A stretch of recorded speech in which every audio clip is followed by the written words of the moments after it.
வந்து நேற்று எடுத்த வீடியோ தான். நேற்று மார்னிங் வந்து பாசிப்பருப்பு சாம்பாரும் இட்லியும் தான் செஞ்சுருந்தேன். இப்போல்லாம் எந்திரிச்சோன்னையும் சரி, நைட்டும் சரி ரொம்ப லைட் ஃபுட்டாக எடுத்துக்கிட்டா தான் நல்லாயிருக்கு. இந்த மாதிரி யாருக்கெல்லாம் இட்லி செஞ்சு நல்லா மேலே நிறைய பாசிப்பருப்பு சாம்பார் ஊற்றி சுட சுட சாப்பிட பிடிக்கும்னு சொல்லுங்கள்.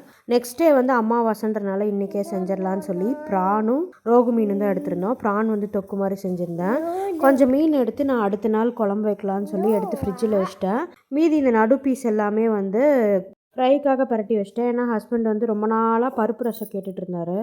ஸோ பருப்பு ரசம் செஞ்சிடலான்னு சொல்லி ஃப்ரை பண்ணி தொக்கும் வச்சுக்கலாம். ரசத்துக்கு வந்து ப்ரான் தொக்கு வந்து ரொம்ப சூப்பராக இருக்கும். எல்லாம் செஞ்சு வச்சுட்டு போய் படுத்துட்டோம். ஒரு 4 மணிக்கு தான் சாப்பிட்ருந்தோம். எனக்கு வந்து டீப் ஃப்ரை பிடிக்காது, ஷாலோ ஃப்ரை தான் பிடிக்கும்.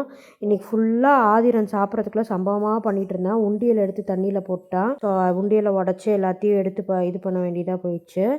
ஈவினிங் வந்து வெளியே போயிருந்தோம். வெளியே போயிட்டு ஆதிரனுக்கு வந்து பைனாப்பிள் ஜூஸ் வாங்கியிருந்தோம். அப்புறம் ஹஸ்பண்ட் வந்து ஒரு kind of chicken hot dog வாங்கியிருந்தார். ஜூஸ் மட்டும் வாங்கி கொடுக்காம வந்துட்டோம். ஆதி செம்மையாக டென்ஷன் ஆகிடுவான். இன்னமுமே அந்த மாலில் வந்து கரும்பு விற்றுட்ருந்தாங்க. பட் நாங்கள் கரும்பு வாங்கவே இல்லை. என் ஹஸ்பண்டுக்கு ஏற்ற மாதிரி அவரோட ஆஃபீஸில் வந்து ஒரு சின்ன துண்டு கரும்பு வந்திருந்தது. அதுதான் அவர் சாப்பிட்ருந்தாரு. ஆதிக்கு பைனாப்பிள் ஜூஸ் ஆர்டர் பண்ணது வந்துருச்சு.